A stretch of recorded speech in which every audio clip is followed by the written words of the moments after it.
So, good morning, everyone. First of all, can you hear me? Just thumb up if you can hear me. Okay, thank you very much. So, welcome everyone. Good morning for to this third days of our workshop on adaptation modeling. So. Welcome back to those who joined us also yesterday and the day before and joined the plenary, and a warm welcome to those who are with us the first time. So my name is Francesco Bosello, and I'm working at the CMCC, the Euro-Mediterranean Center on Climate Change, and I'm professor of economics at the University of Milan, and I'm also coordinating the tender with the DG Klima that also originated this workshop. So to give you a little bit of background on this work, this workshop is specifically meant to increase our knowledge on what is there on adaptation modeling, the research gap, and possibly solution to bridge these gaps. This workshop is a part of a larger research project founded by DG Klima and conducted by some research institutions, which are the Euro-Mediterranean Center of Climate Change, the Institute for Environmental Studies, Deltares, and Paul Watkiss and Associates.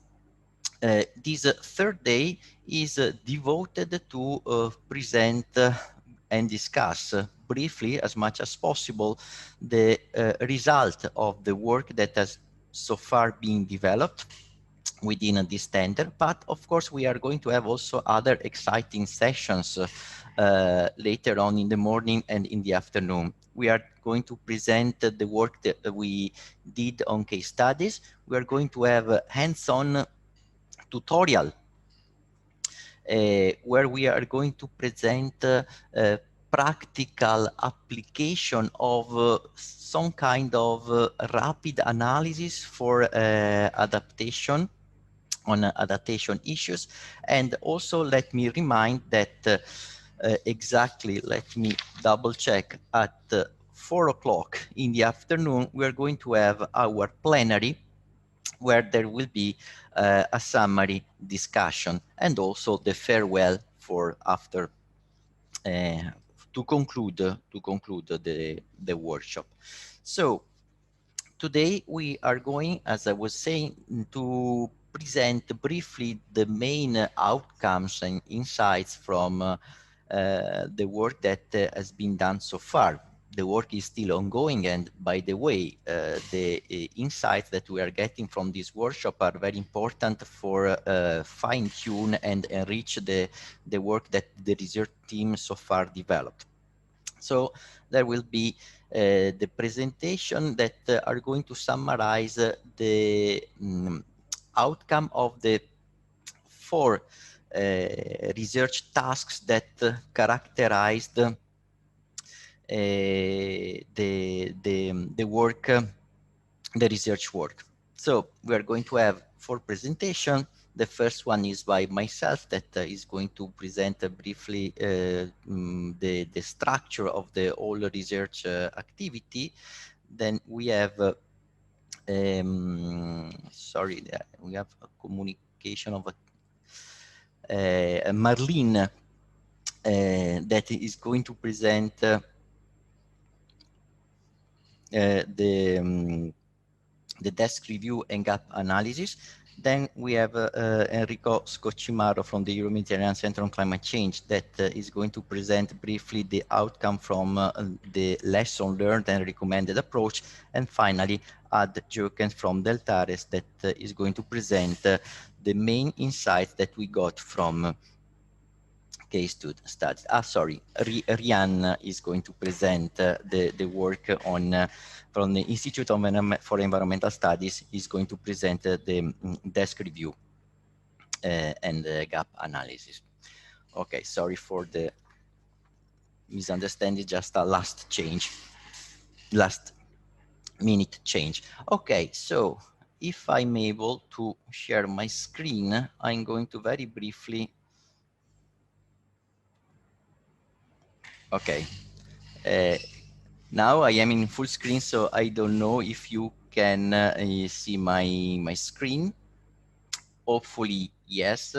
Can perhaps Silvia confirm that the full screen is on? Yes, we can see it. Ah, okay, perfect. Very well. Okay, so just an overview of the structure of this project. Of course, we are starting with the research objectives. And the overall research objective of the study, as can be also, you may have guessed if you attended the first 2 days of this workshop, is to better support decision-making on adaptation. And how we are going to do this, specifically investigating the tools which are available for adaptation analysis. So we are talking mostly of adaptation modeling, but also on larger methodologies, not just modeling tools, but also quantitative approaches that could and also semi-quantitative or semi-qualitative, it depends on your perspective, approaches that have been developed to study adaptation issues. All this work should eventually produce some recommendation to develop and improve adaptation analysis. And this recommended approach is either related to more theoretical or to identify lines of research that could advance the investigation, but also some practical examples on how this advancement could be pursued. So we are going to present also some specific use cases and case studies that exemplify or are promising suggestion to improve adaptation assessment. The research is structured into very briefly research tasks. There are 6 research tasks. At the core of the project, there is this comprehensive desk review, but from this should stem exactly recommendation to analysis and modeling, and recommendation and example for rapid analysis. So something that enables rather quick and this quick or rapid, the interpretation of this work can be quite flexible, but I mean, some analysis that basically does not require using the word of DigiClima 2 or 3 years research project to get some useful insights. The workshop is a very important part of this research work. There is the dissemination phase. Let me also mention the fact that we are also conducting an ample set of interviews to experts that are going to enrich the work, the survey work, and the practical work that we are developing. So very quickly, some notes on the specific research tasks. The comprehensive desk review is a systematic overview of modeling approaches.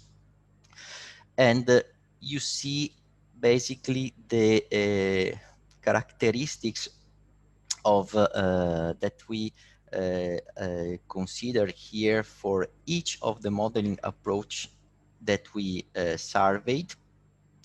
And let me just mention the fact that we produced a database that contains information on almost 200 models and methodologies. This database is at the moment in a huge Excel sheet. We are going to transform this probably in some other form of more accessible dataset, where we have all these attributes of the methodology. So the name, the source, a short description, the use, the main findings, where to find it. So this is something that should be usable for those who are interested in a specific model or specific kind of adaptation analysis. Should enable a quick the possibility to quickly retrieve relevant source of information. We have the recommended approach to analysis and modeling. Building on the findings of the desk review, we propose conceptual guidelines for adaptation assessment. We identify gaps in methodologies, and we find also solutions to bridge these gaps. Each of these research tasks will be presented by my colleagues afterwards, so I'm going fast on that. The rapid analysis for practitioner and case studies, as I was mentioning, is a sort of, how can I say, reality check. So it's something that is meant to be extremely practical to show how in different contexts adaptation analysis has been performed and adaptation models or quantitative tools have been applied. Part of this rapid analysis consists in practical examples, hands-on exercises where one could really test how adaptation, some kind of adaptation analysis could be performed, directly accessing the database using a simple script. And this is our hands-on session that we also had as demonstration these days during this workshop. The research products, of course, we will have a full report. We will have summary reports for each of the main research tasks. We are going to publish the workshop proceeding, and hopefully we are going to also have a scientific publication in a high-level scientific journal. And with that, I stop. Here we have our research partners, the research team, and I will leave the floor to the next speaker, that I guess at this point is Rhian from the Institute for Environmental Studies, that is going to briefly introduce the desk review and the gap analysis. Great, thanks very much for that, Francesco. I'll see if I can share my screen for you. I think you just need to, you can take it.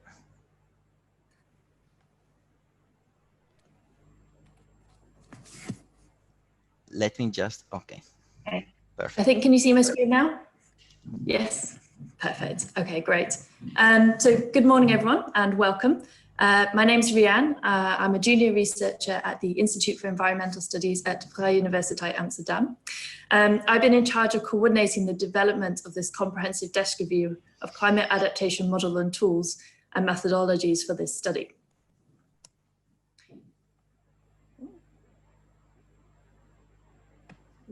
There we go, okay. The desk review is aiming to address the EU Commission's requirements to support greater informed decision-making on climate adaptation at multiple governance levels. It provides a comprehensive, up-to-date and forward-looking overview of the range of technical, economic and non-monetary model and tool methods for climate risks, sectoral impacts and adaptation climate assessments. It therefore aims not only to collate current knowledge on different climate adaptation assessment methods, but to highlight research gaps in each field. A supporting annex provides greater detail on individual models and tools discussed under the different methodological approaches within the review. So key stakeholders of the desk review have been identified as policy and public decision makers, investment in finance and insurance, the private sector, research, civil society and NGOs, and working at the European, national and local or project scales. The desk review also aims to inform policy making, and so the information presented links into the European Environment Agency's climate policy cycle, which is shown here. The model and tool methods reviewed can support this planning process through providing information for the first 4 stages of the cycle, which are preparing the ground for adaptation, assessing risks and vulnerability to climate change, identifying and then assessing adaptation options. As such, there are 4 key groups of models and tools that have been identified to support these 4 policy stages. So these are climate risk, sectoral impact and adaptation, economic and decision support.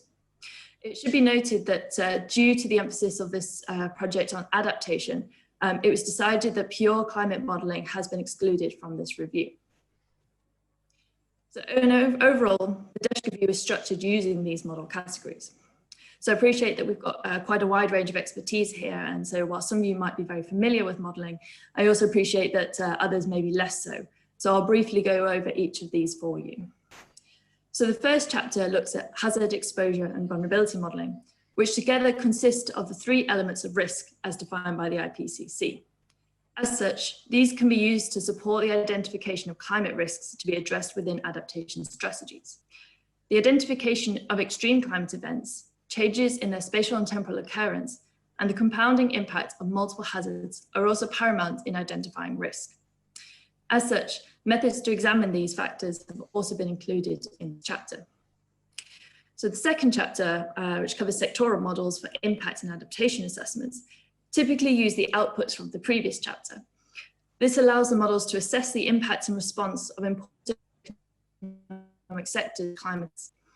A second step to incorporate adaptation strategies into these models can provide a test of the potential effectiveness of these strategies prior to investment. So as well as examining the climate risks and sectoral impacts, an assessment of the efficiency of adaptation measures requires an understanding of economic modelling, and therefore both wider macroeconomic models and smaller scale behavioural economics insurance are also discussed here. However, additional analyses may be required in order to provide a holistic assessment. So the fourth chapter presents qualitative and semi-qualitative techniques where the interests of multiple stakeholders need to be considered. The fifth chapter discusses decision support methods and tools. So these can support stakeholders to decide how to use the information to generate optimal adaptation strategies under different criteria and situations. And the final chapter is future research, which conducts a gap analysis of the reviewed literature in the previous chapters. To show you what specific information you can get out of the review, I'll quickly go over one of the reports with you. So let me bring up, this is the desk review. So this is one of the reports in the second chapter. So this is sectoral impacts. So here's an example of ecosystems and biodiversity. So we start off with a general introduction into the topic, introducing who it might be most applicable to from those different stakeholders identified at what different spatial scales, and how it fits into the policy cycle that I previously presented to you. So we then move on to describing the different methodologies of the groups of models. So we don't go into individual models here. So for this example here, we've had a look at species distribution modelling, species diversity and species extinction risk as different approaches that you might want to do within this kind of wider field.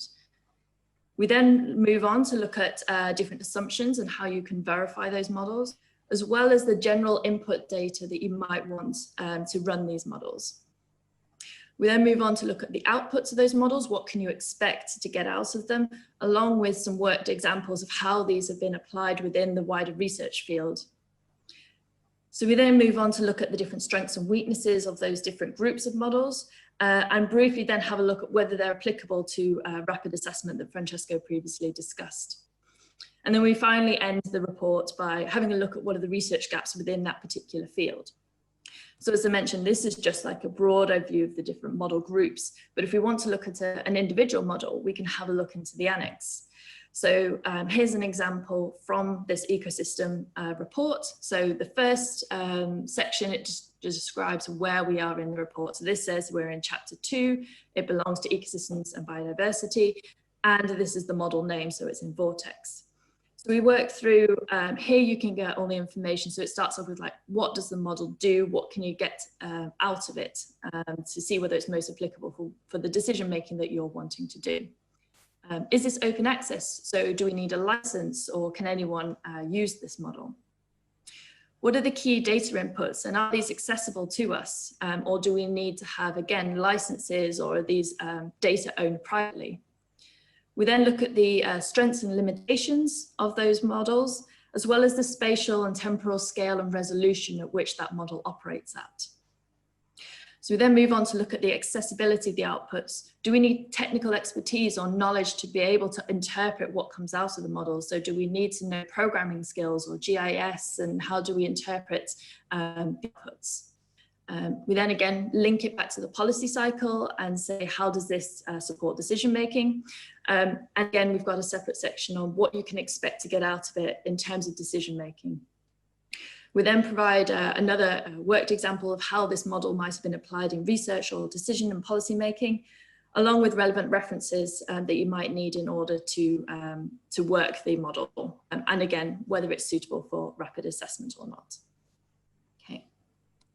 So I'll just go very quickly a worked example of how a stakeholder might want to use this desk review. So I'll use an example of a local government decision maker wanting to explore adaptation options to rising localized temperatures due to the urban heat island effect. So I'll just be clear that I'm personally not an expert in this field, but I'll use some of the literature reviewed in the desk review as an example for you. So initial starting points for our assessments could be to use climate data from global circulation and regional climate models. And these normally feed into your climate risk assessments described in chapter 1. Although, as I previously mentioned, that these climate models haven't actually been reviewed in the desk review itself. But for our assessment, an assessment of the urban heat island effect could start with pure climate data and obtain temperature maps of our study area. But Shen et al. Here have highlighted that in this particular instance, urban areas can have very complex environments and have strong temperature gradients. And so weather stations may not provide an accurate or high enough resolution of temperature variation. So modeling could be used in this example to get a more accurate spatial representation of temperature. And as we can see here, for instance, that Ho et al. Has generated this temperature map actually using a random forest model to greater accurately map urban temperature rather than purely using weather station data. But we might also want to look at other complementary topics on the review, which are important influences on modelling urban heat island and testing adaptation strategies. So these could include things like heat waves, how to use indices to identify extreme temperature events, potentially incorporating different emission scenarios. And finally, we might also want to have a look at what sort of socioeconomic vulnerability indicators that we could use. So moving on to the second chapter, a range of physical urban models and socioeconomics can be applied to test the impact of different adaptation policies and strategies.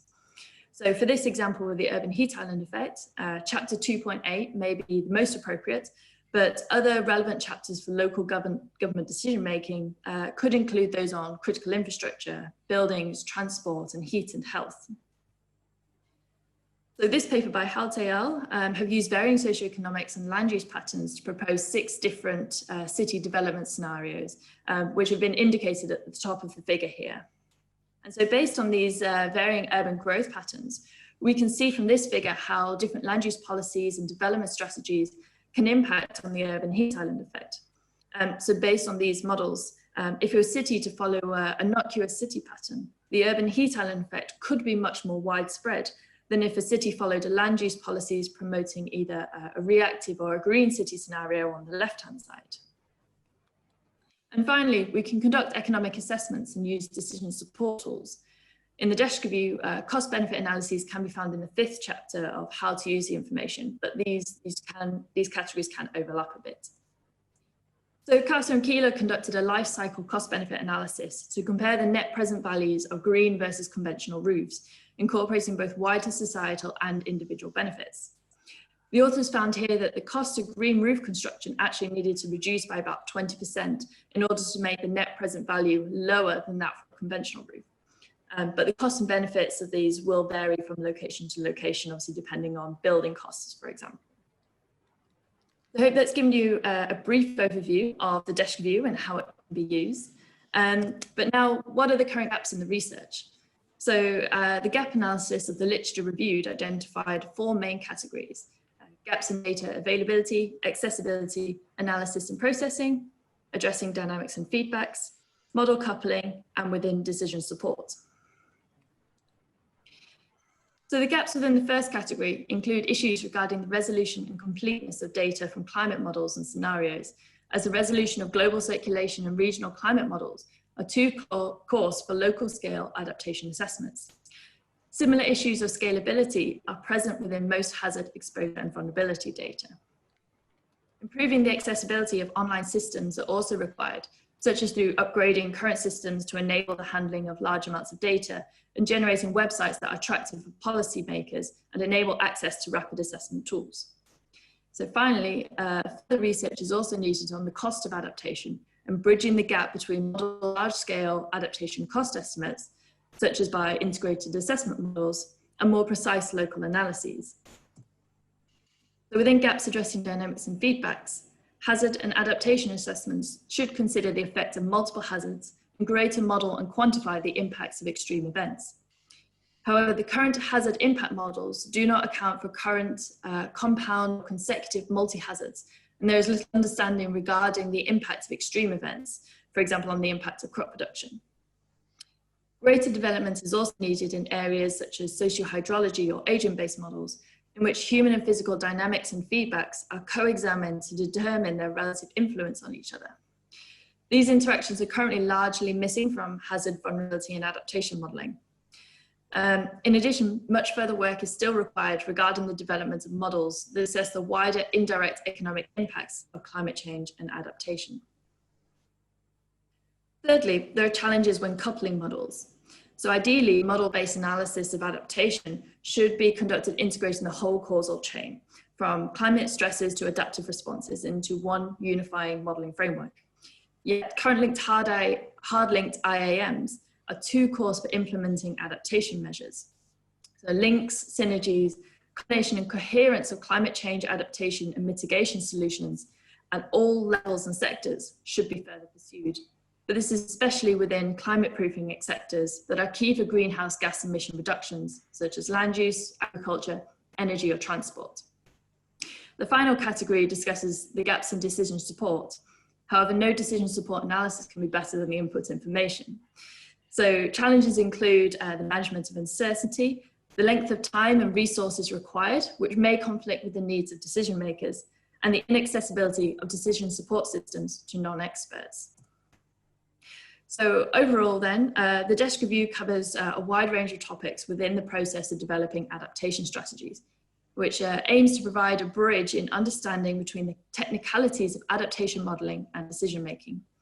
It's hoped that the desk review will represent a guide to a range of different users and help progress information accessibility beyond academia.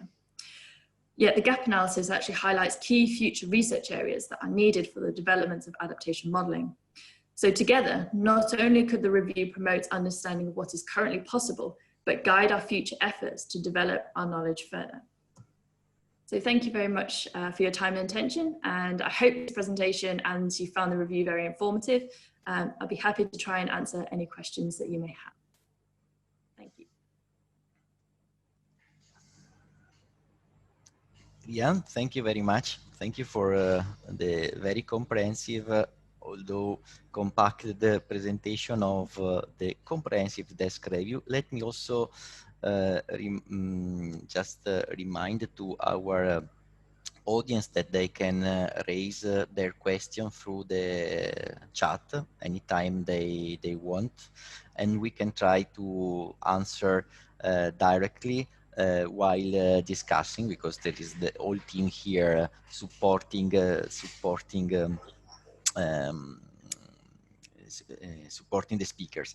And we are also going to have a discussion after, so we should have more or less 30 minutes to discuss more extensively the work presented. And what we would very much appreciate is to get suggestions, and particularly if there are, for instance, some very important issues or research gaps that you want to discuss and flag, that would be very welcome, because one of the aim of the workshop is exactly to let's say exploit your expertise, also to fine-tune and orientate as much as possible the work that we are still doing. So let me now move to our third speaker for the session, which is Enrico Scoccimarro from the Euro-Mediterranean Center on Climate Change, that is going to present briefly the main suggestion for or the recommendation for the analysis of adaptation. Enrico, the floor is yours. Okay, hello. This is Enrico from CMCC. Can you see my screen?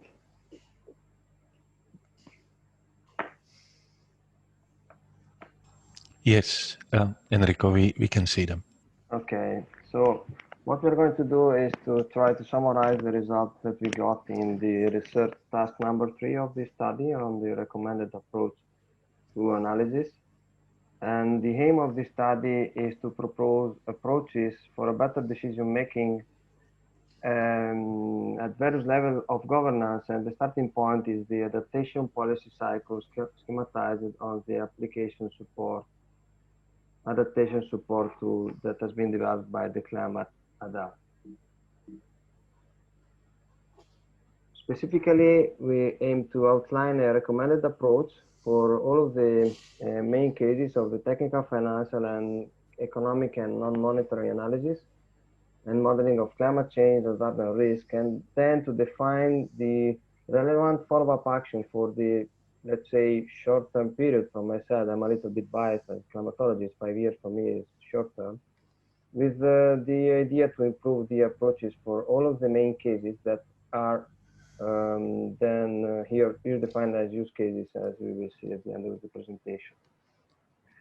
The conceptual framework is derived by the AST policy cycle, and there are 6 steps used to identify the main phases that has to be translated into the investigation phases.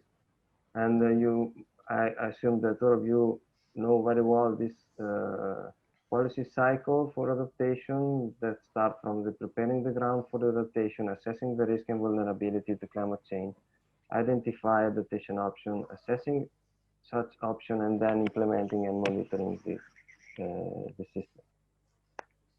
First of all, a gap analysis has been done, and this is something that has been commented in the previous talk. I will go through it very quickly, and the gaps have been grouped in 4 main categories, starting from the data availability and processing, and moving to gaps in addressing the dynamics and feedback and model coupling and decision support.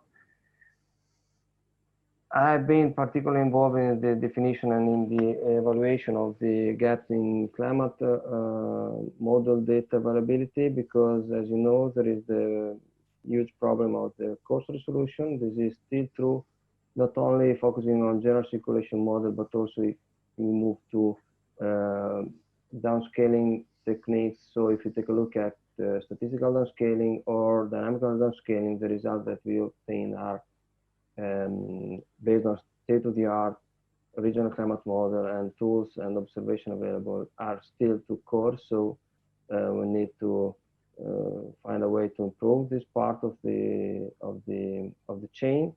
And also another gap is on the usability of the online services. There is a lack of parameters. There are not enough parameters available in the online services that have been developed in the past. And also the software is typically not that familiar or friendly for policymakers. Typically, since they are developed by researchers, these tools are a little bit too much specific and not friendly enough. So this is something that has to be improved. And also, in terms of data availability for other exposure and vulnerability and adaptation assessment, the quality and the length of the time series is not sufficient. And this is true also for the information available on cost and benefit of adaptation. So there is also the problem of addressing the dynamic and the feedbacks, and this is something that has been already well commented in the talk before. I can move on. And there is also the big gap in the model coupling, because the actual integrated assessment models that are taking into account all the causal chain from climate stressors, so from the climate relative forcing to the adaptive responses are still too coarse, and maybe we need to put more attention in trying to couple the existing high resolution component of the entire chain. So the coupling is something that we have to stress and we have to spend more energy in trying to put together what we already have at the high resolution. Also, in terms of decision support, typically the decision support systems that we have are not that much applicable outside the original content, so they typically do not go beyond the demonstration phase, and this is something that has to be improved.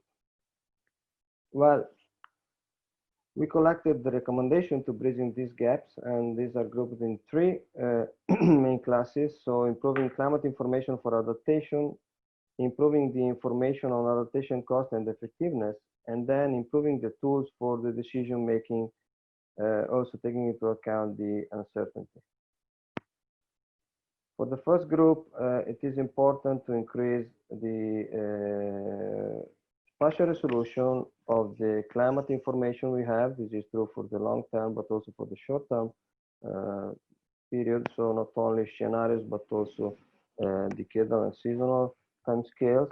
And this is something that we can improve also based on extended downscaling methodologies and putting more emphasis on the importance of the computational costs and so on and so forth. So a first step that we suggested is a systematic evaluation of the applicability of the statistical downscaling, because you know that the statistical downscaling cannot be applied to the whole domain with the same resolution. This is strongly dependent on the resolution of the observational data set we have. And so a systematic comparison of the dynamical and statistical downscaling performance is also important, just to try to understand which one of the two methods can be used in the different domains and at which resolution we can obtain the observational, the model data. And this is something that has not been done in a systematic way over Europe. Then, if you go to the seasonal to decadal scale, since it is well known that the scale is not improved that much by the downscaling techniques, it could be really important to increase the horizontal resolution of the models that we use directly to force the regional climate model. And so I'm talking about the general circulation model. So we would see more emphasis in supporting the development of high resolution general circulation model, in particular the ones that are participating to the Copernicus Climate Change Service. And this is something that could be done also together with the addition of new members to the actual C3S system. Well, it is also important to improve the information on adaptation cost and effectiveness, and the steps that we suggested is to first promote a systematic survey of the existing quantitative evidence on adaptation costs, and this has to be done also taking into account the cost trends under different climate change scenarios. Regarding the uncertainty, it is important to develop protocol for the climate data used for different decision contexts. And another important thing is that if the adaptation action we are interested in have the time horizon of the middle of the century, so no beyond the 2050, the multimodal approach should be prioritized with respect to the scenario, the multi-scenario approach. This is mainly because the different scenarios, radiative scenarios, so radiative forces, start to diverge in 2040, more or less. So it will be important to focus on the multimodal instead of multi-scenario if we are not going beyond the 2050. And also, not only the ranges of climate variability and change must be considered, but also the exposure, the sensitivity, and the cost must be taken into account. Well, in the next presentation, Ed will go into the detail talking about use cases and case studies. I just wanted to put here some specification of the different terms. The use case is the generalized application of the adaptation modeling in a particular decision-making context. Instead, the case study is an example, a specific example that can be used for illustration of the use cases. So this is something that Ed will better explain in the next talk. I am done if you have any questions. This is the document you can take a look at for the deeper discussion of what we have listed here in a quick way. Thank you very much, Enrico. Perhaps you can also see it in the chat, but I take the opportunity to pose to you a question by Bart van den Hurk.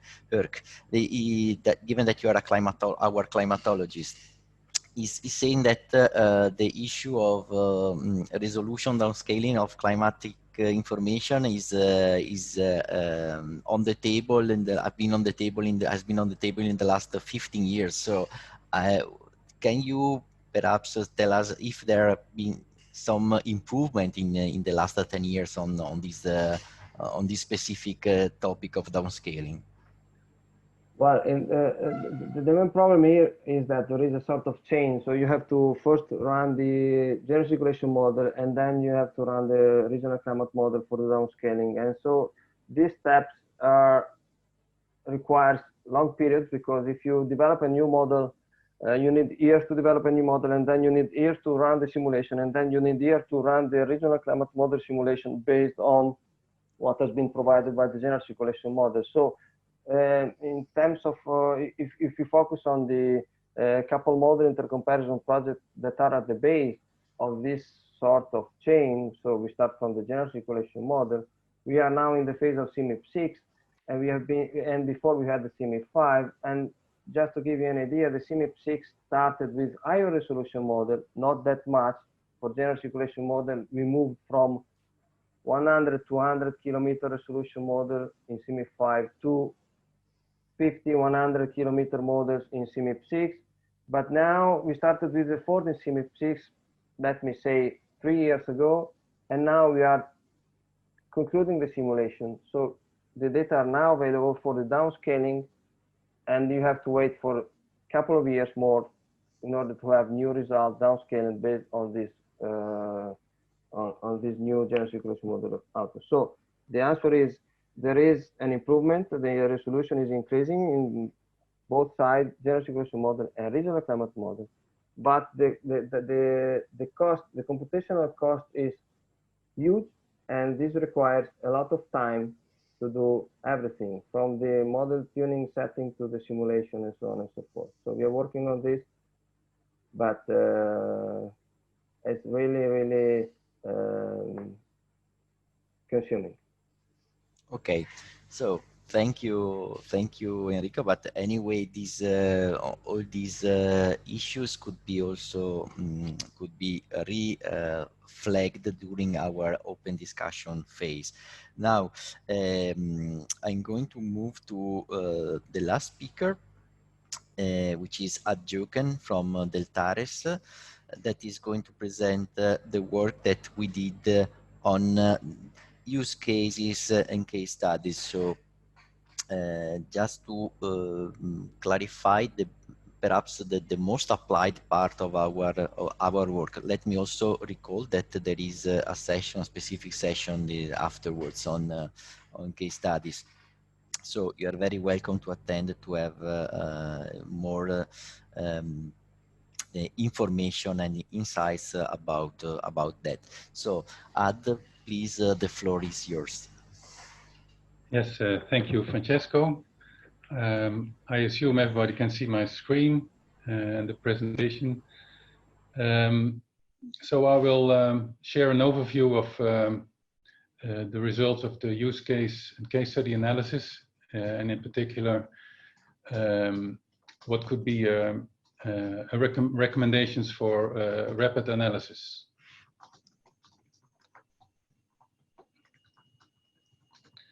So the motivation, well, this has been said many times before, but it's really a big challenge that we are trying to take here, is that we need to take care of stakeholders and user wishes with respect to decision support and adaptation modeling, different skills in resolutions, users with different interests and complexity of decision making, and also what we see different stages of maturity. So some users are much more evolved in decision making and adaptation, and also the support in terms of adaptation modeling is also much further than others. I will come back to that later. So the question is, of course, that we try to answer: how can adaptation modeling better support this informed decision making, and what recommendations can we come up with that can go into the new EU adaptation strategy to improve informed decision making? And then there is this particular question posed to us: can you come up with a recommended approach or a pilot approach for rapid analysis?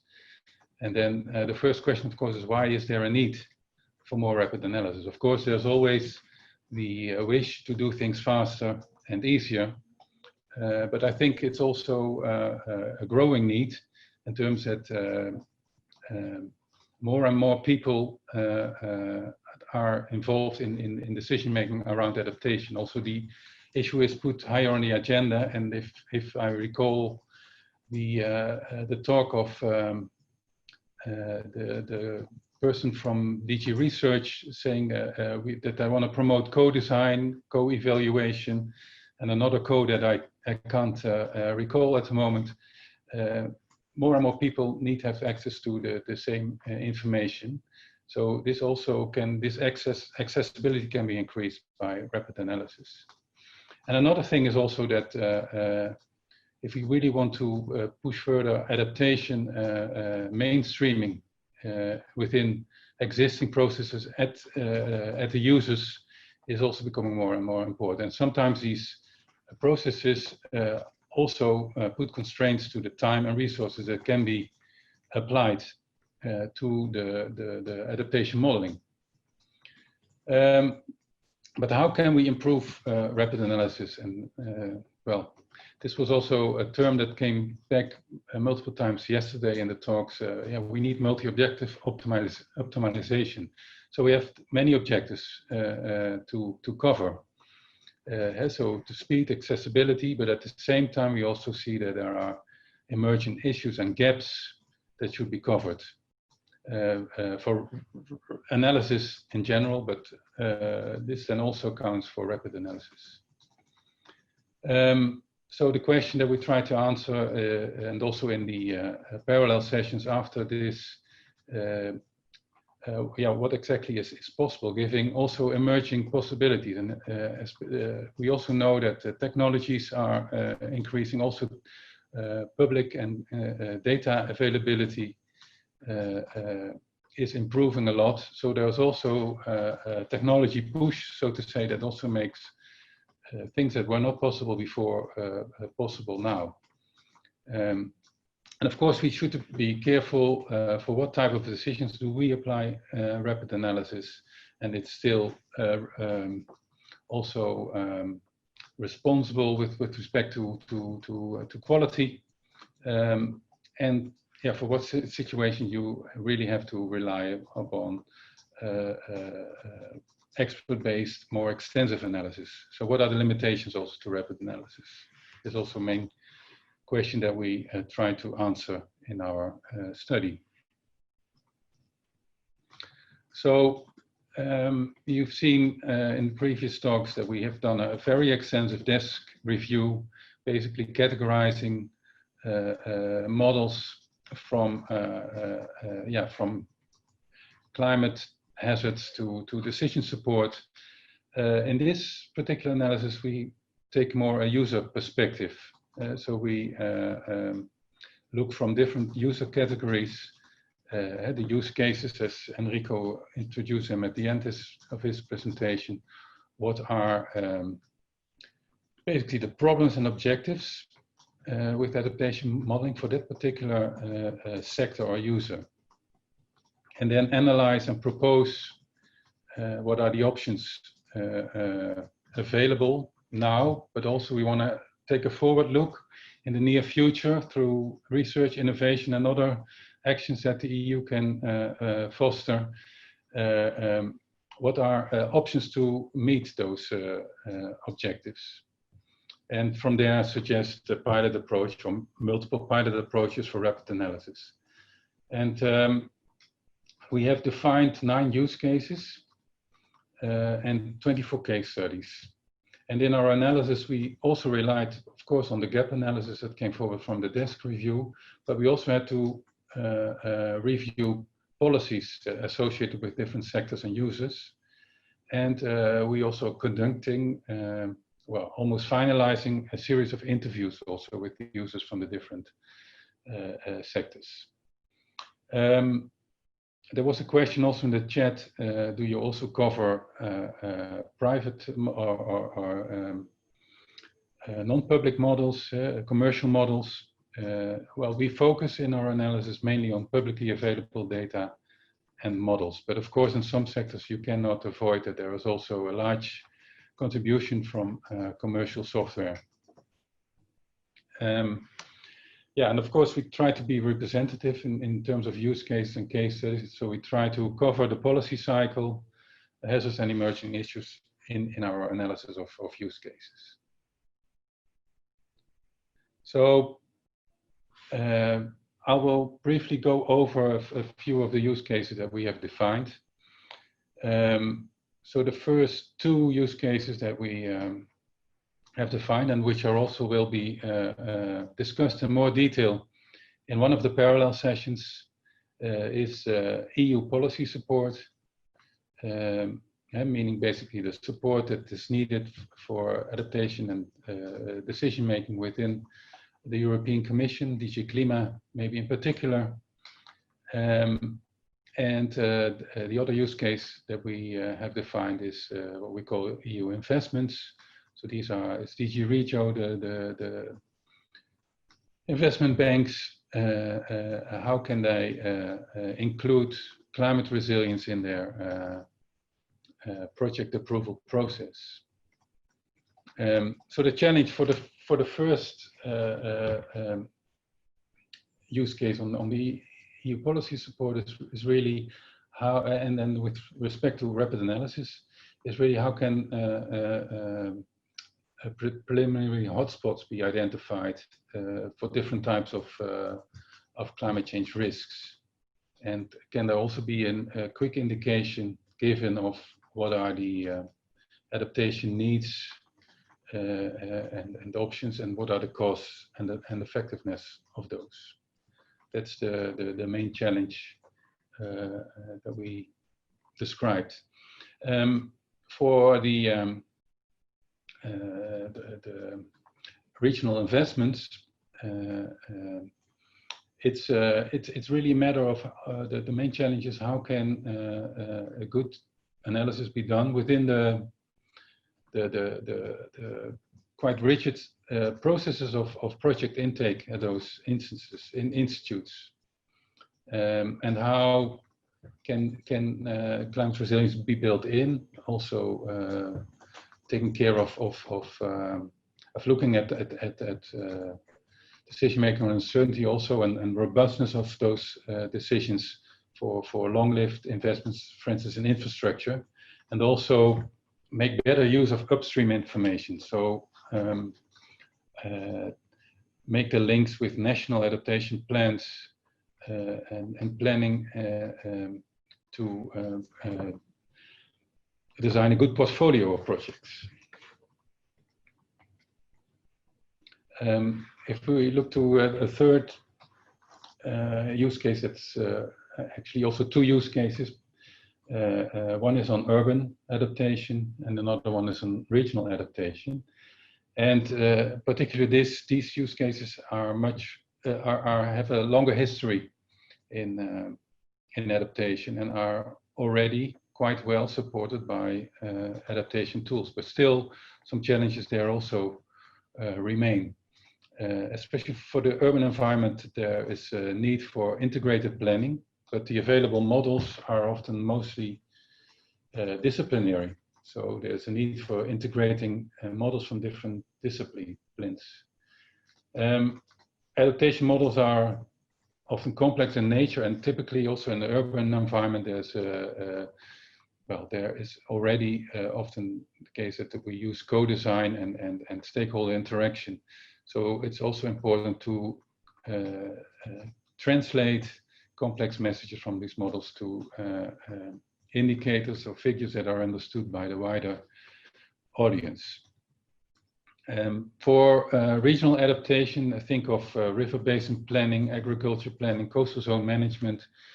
There's a wide set of adaptation modeling tools already available, but I think there the challenge is to better include new technologies and make use of increasingly available open data. What we've also seen in some of the presentations already yesterday, in adaptation is also important to include behavioral responses in the models. Then we have also defined two use cases, and other use cases, one on insurance and another one on business and finance. And especially business and finance is a new category with a lot of commercial actors, and maybe less well developed than, for instance, the regional adaptation I just described. And adaptation efforts are much more driven now by the reporting requirements by the TCFD. What we see is there are a lot of tools being used for screening risks, so that companies and financial institutions can report those risks.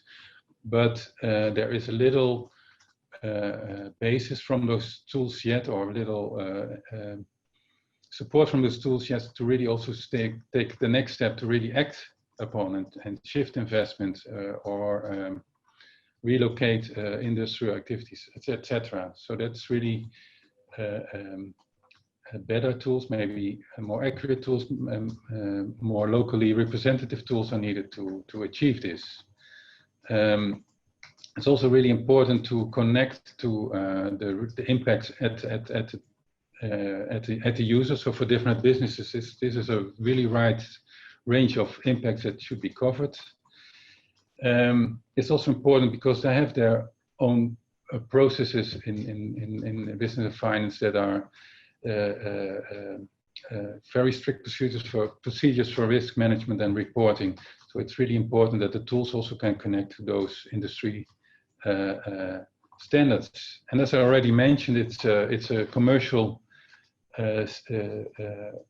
sector with a lot of commercial parties working on it. So there should also be a balance between open data and models that can be supplied and that are transparent, but also allow some competition of commercial parties, and that can start from maybe some standard data sets that can be improved and provided in the future. And there's a last use case that I didn't show here. It's on national adaptation planning, and this can be found in our draft reports. So to conclude, I have a few conclusions and recommendations that I'd like to share before we move on to the discussion. So what we found is actually that there are two different types of rapid analysis that can be distinguished. The first one is basically providing quick access to risk information and adaptation analysis from studies to studies and models that have been run before. So it's better navigate and make own cross-sections by the users of existing data on risks and adaptation. And the second category of rapid analysis is the use of really fast and simplified models or methods.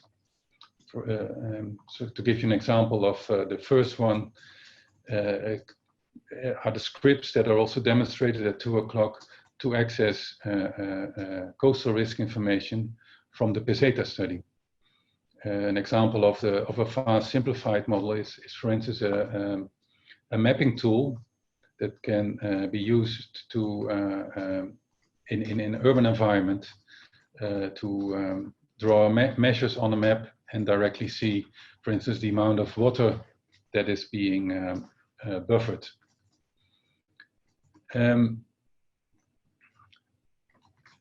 What we also saw is that there's a lack there are less tools available on evaluating different adaptation options than tools that describe risks. So also in rapid analysis, this this should get attention. It's also very important to make these rapid analysis tools that now really start from global data sets and project risk at a certain location, that there are also a bottom-up component added to this that really starts from the vulnerability of the decision-making process itself. With respect to this balance between public models and data and private sector services, that's really a challenge also to find where do we stop by providing public data and models, and where can the private sector take over to make more targeted analysis. What's also important is that, and that's is also to guide the users when to use a more extensive and more rapid analysis. For instance, in the project approval process at investment banks, it could be useful to have guidelines that direct the users when to use a rapid method and when to use a more rigid method, depending, for instance, on the lifetime of the investments, the size of the investment, the potential regret of the investment. In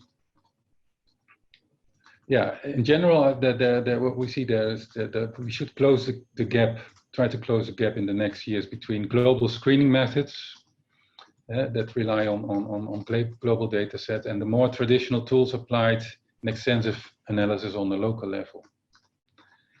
And I already mentioned that rapid analysis should make use of new technological advances in growing open data sets. And we will see also some good examples in the parallel sessions that will follow after this.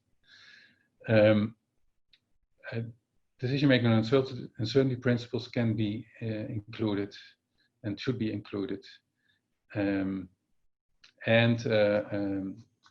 I think there's also a specific set of tools that can be promoted that can also be used in collaborative decision-making, collaborative modeling. And we also will have some examples in the parallel sessions after this. So this is not a complete overview. There's simply too much to report on. So the full story can be found in the draft report, and there will be much more detailed discussion on the issues I mentioned in the parallel sessions starting at 11:30. So I'll leave it here, Francesco, and back to you. Okay, thank you very much, Ad. So I think we can open the discussion, open the floor for questions and comments from our audience. I think that we could also move to spoken interaction. So just to keep some sort of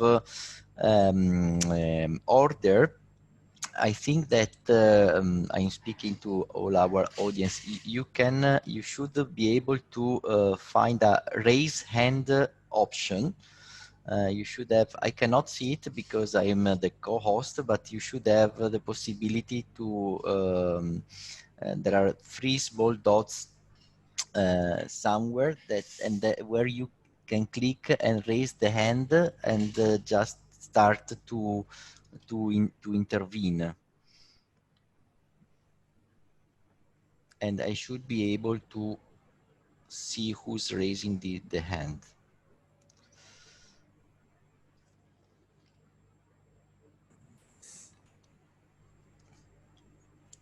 Okay, I think Bart, yeah. Yes, yes, yes.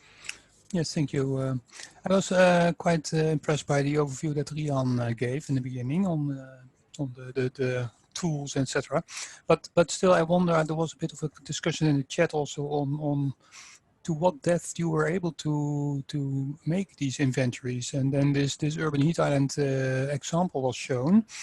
But I could think of at least 20 of this kind of domains where you could find at least 500 papers each to discuss, you know, the validity of concepts, and probably that has not been tackled within scope of this project. But still, so I wonder a bit, what is your domain selection, and how deep were you manage to go?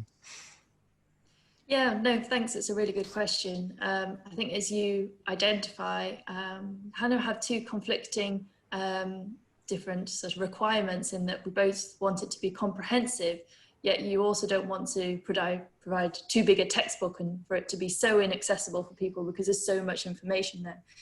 So the desk review was supposed to be quite brief. So it kind of only gives a very high level idea of the different sort of model groups without going into too much detail, but providing enough information for potentially a non-expert to just understand the different approaches to help them to make a decision as to what kind of modeling they might need. And obviously they may not be able to do that themselves. Obviously these are still quite technical models. They're not giving a step-by-step guide on how to use them per se, but just in helping to support them to access modeling and how they can use these tools for decision making. So, you know, as you say, it can't really go into too much depth. And with the urban example, I mean, yes, there's so much literature out there, and I really just kind of picked out a few examples which just kind of gave some nice illustration, predominantly for people who weren't overly familiar with modelling, to give you a nice graphical representation of how modelling can help support decision making.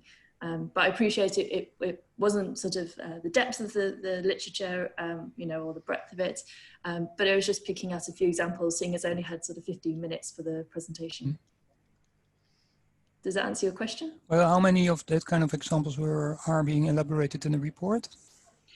So there's approximately about 55 different subchapters with various different topics in the end. And then I think, as we mentioned somewhere in the presentations, there's around 200 individual models within the kind of annex and database developed sort of beyond that. It's a very nice repository. Yeah, thank you. Thank you. I'm glad you like it.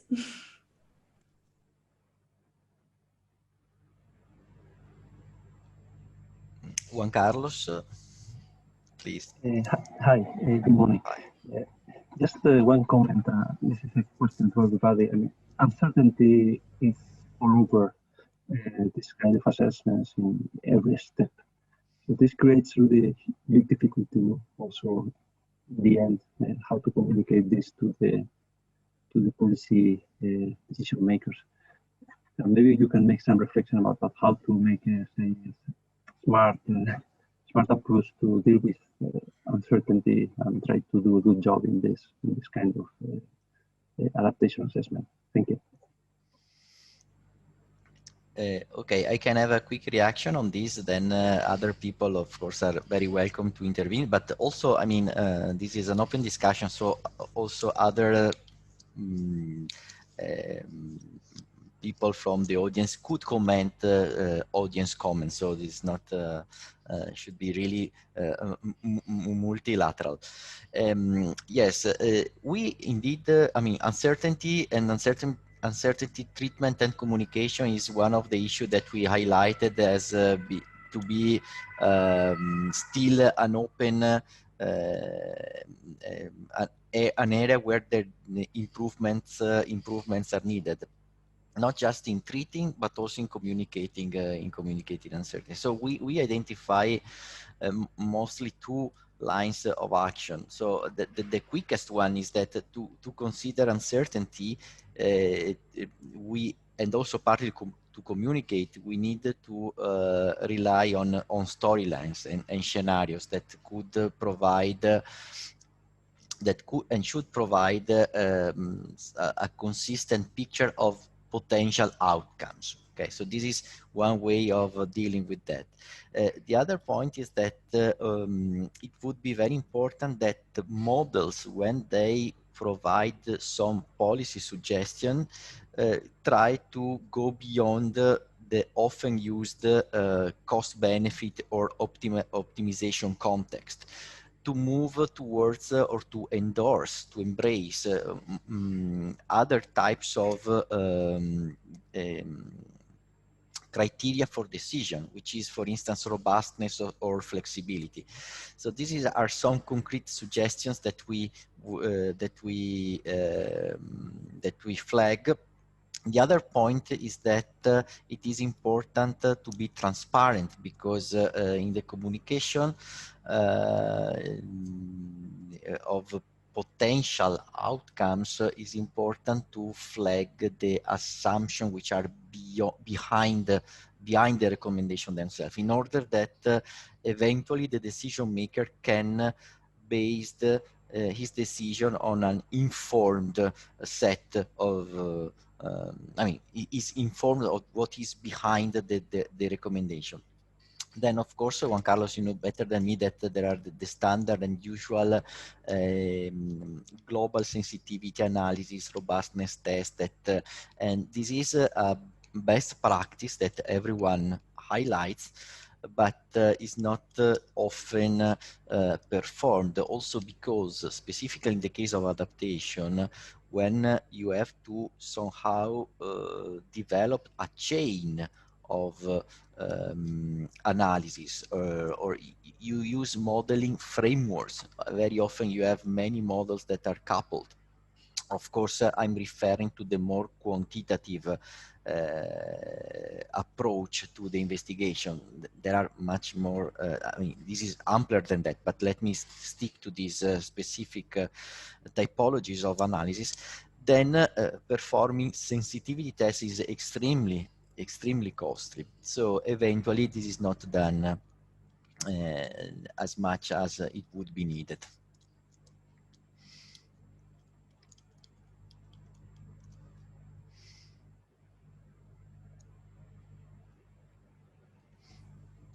I think Roger had a question next, if that answers your question.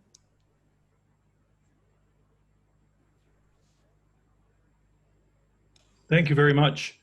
I very much enjoy, it's Roger Street here, and I very much enjoyed the discussions or the presentations. And this is a very challenging area, and I think that some significant, you know, you're making significant advances on it.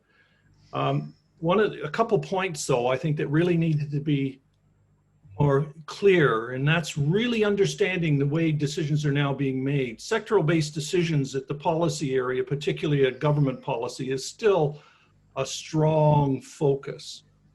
However, the decision makers no longer really look at sectors. They're realizing the downfall of that, the limitation of that. So it's looking at it from a systemic point of view. And I think in looking at climate risk assessments, impact assessments, economic assessments, even the decision support systems, really need to start looking at that systematic way of that people are trying to assess, particularly when you get down to adaptation. The interdependencies of risks are very strong, but the interdependencies of adaptation with the high potential of complementarities, synergies, and conflicts is high. And people are now starting to realize that. And I think that we, really need to move and see where we can support those types of decision-making and implementation. And that gets to my other point I just wanted to make is that looking at that chain that you were looking at, climate risk assessment, impact assessment, economic assessment, and decision support systems, there really needs to be a focus on looking at the adaptation implementation process. And that means going in the methodologies that will allow and support, and that they're more than decision-making, decision support systems that are supporting the evaluation and the updating of adaptation actions. We all know that adaptation actions, a number of adaptation actions that are being put in place and that will be put in place, will need to be updated because they will, a number of them will turn into, I believe, maladaptation or inappropriate or insufficient adaptation. So how do, we need to look at that, and people, it's having that idea in mind, and it's, the AST shows that in terms of that cyclic nature. But I think it needs to be, we really need to look at adaptation support that we're providing that will allow people to move into that area and recognize it. Thank you. Yes. Are there some comments from the team? Because otherwise I have a quick reaction, but I don't want to speak too much. So I can just say that, I mean, I fully agree with what Roger is saying. I think this also came up during the previous days of the workshop. I think these points were raised several times, underscoring the urgency. Yeah, yes. I completely agree as well with your approach, but I think, Francesco, you might be in a better position if you want to comment on it. Yes, to say how much we agree with Roger, we can also emphasize two major points that we have highlighted during our work. The first one is that of the 200 models or 55 approaches that we investigated, the vast majority, I would say more than 2/3, are concentrated on the first phases of adaptation analysis. So basically, what are the risks? There is much less, there are much less methodologies addressing the solution and the implementation of the solution. So this is exactly one gap, one major gap that we identify. The second point is that, and this also refers to our concrete suggestions on how to develop a rapid analysis, because you shall see that we have also very concrete suggestions and applicable suggestions that I don't know how much feasible they will be or in practice, but we tried our best to find very practical recommendations on action that could be put in place. So the other point is exactly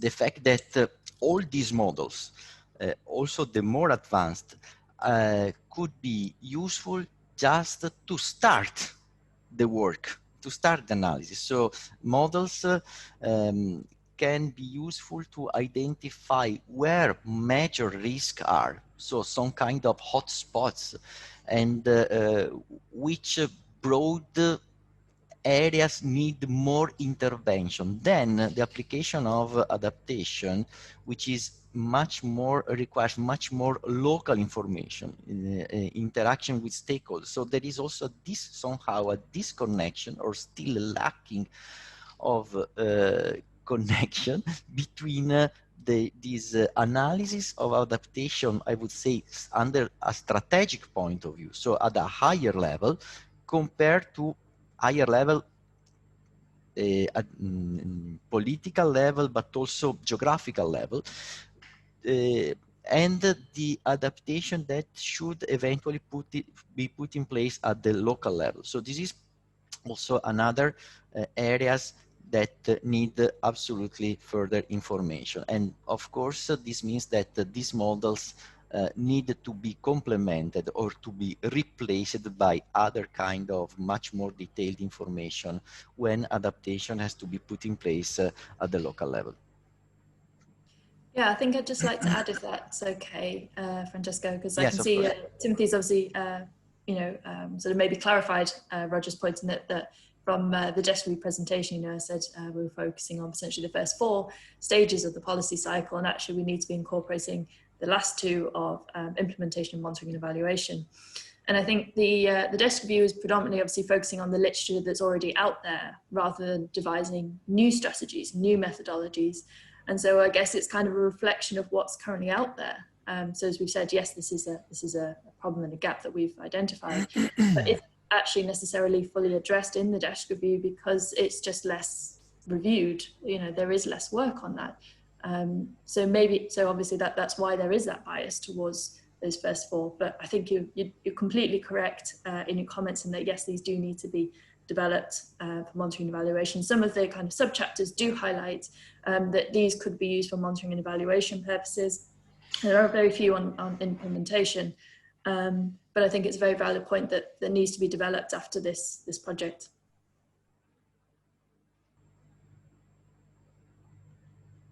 Okay. Let me see if there are other questions from the audience.